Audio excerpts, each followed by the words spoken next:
Boris Johnson's Sunday night address on boosters was read by many as a cynical attempt to distract from other news that dropped that day. Namely, that last year when London was under Tier 2 restrictions, Boris Johnson hosted a potentially illegal Downing Street quiz. The image was leaked to the media and shows Boris Johnson in a room with two other people, which for a social event, which this was against the then COVID rules.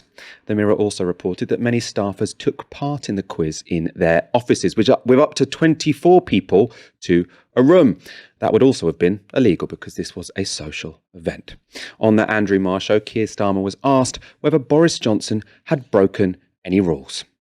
Well, it looks as though he was. And he must have known those other groups were in other rooms in his own building. And, you know, this is very important because he's damaged his authority. He's now so weak. His party is so divided. He can't deliver the leadership that this country needs. And we've got a very important vote coming up next week. And he can't even discharge the basic functions of government. He's the worst possible leader at the worst possible time. And you've just said that he broke the law in Downing Street. Well, it appears, we'll have to look into it, but it's very hard to see how that's compliant with the rules.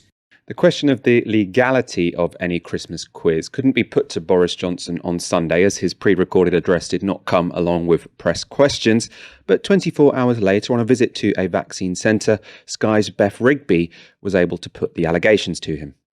It appears that the public care that you seem to have participated in a social event in number 10 when everyone was told not to. And I hear you, Beth. But you would have seen all that your staff members on Zooms in groups around the building. So you're saying it didn't happen? I can tell you that I certainly broke no rules, but the whole thing will be looked into by the Cabinet Secretary. And what I'm focused on, frankly, is the vaccine rollout and the campaign for get everybody to understand how vital it is to get boosted now. So you've asked Simon Case to look at the December 15 event, just to be clear.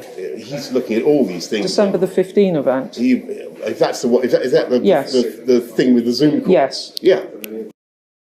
You'll notice in that clip, Boris Johnson said he hadn't broken any rules, which is a shift from last week when he reassured the public that no rules had been broken by him or anyone else in Downing Street. Aaron, people had suggested that if images emerged of Boris Johnson taking part in parties, his time could be up. Does this picture, which was splashed on the front of the Sunday Mirror, meet that threshold?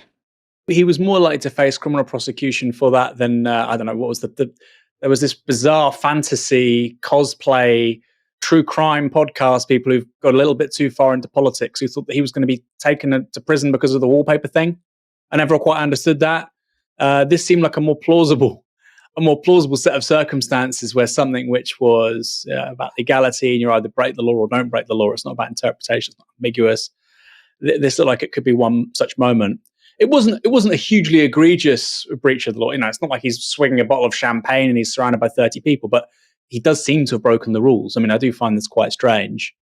You know, again, we don't want to lapse into questions of, does it cut through? I mean, he does seem to have broken the rules. The rules are the rules. That's the point of the law. The extent to which, you know, the London Metropolitan Police Service arguably owes him one because he didn't go after Cressida Dick. I mean, that's how I would interpret it. It does seem strange that you'd make such a clear and brazen allowance for the Prime Minister when they've quite clearly, with incontrovertible evidence, broken the rules. But there we are. I mean, I didn't see that picture of him, you know, hosting a Zoom quiz with two staff members, presumably next to him, as being like that outrageous or offensive. You know, I think even in the middle of a pandemic, if you're working with people in the day anyway, and then you host a quiz in the evening, you know, there isn't much increased risk of anyone catching anything. So on that level, I don't really care. But the point is that that's an argument against the rules that he wrote. So that's what's infuriating about it all, which is that, I think you can make a very reasonable argument that, yes, he broke the rules, but the rules were a little bit unreasonable in that sense. But he wrote the rules and he imposed those rules on everyone else. So if he thought that, if you've been with someone in your workplace all day, then having a social event with them in the evening, you know, that's perfectly reasonable. Then he shouldn't have made it illegal to do precisely that.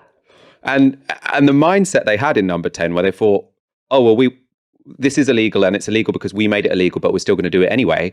I mean, that is where you've got to be like, where were their heads at? I mean, that is meant to be the law, right? You either break it or you don't. It's not a convention.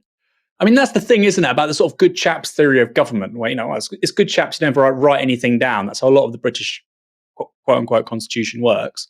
But we're not talking about that. We're not talking about the niceties of how the prime minister should behave if they've broken this guideline or that convention or, that norm. We're not talking about norms, we're talking about laws. And if somebody else had done that, like you said, the police would have gone there, there'd have been consequences. There are stories from way back at the beginning of this thing. We all remember them, Michael. There were people who were taking their dogs for a walk outside a 5-mile radius from where they live.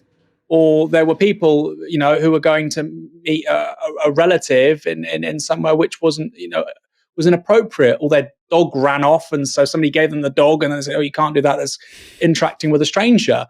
And look, you can say, yes, of course, in a crisis situation, I understand the rules, and you come that hard on people. Then you've got the Prime Minister making such a brazen, sort of brazen up yours kind of thing. And yeah, like it was recorded as well, Michael. That's what I don't get. It was literally, the whole point of it being on Zoom is that there are literal images of it, which means, like, again, Michael, we all remember the experiences of 12 months ago, 18 months ago, more, 2 years ago now almost, going back about 18 months. And we were terrified that somebody would see us doing something we shouldn't be doing. This guy was having fucking Christmas Zoom quizzes.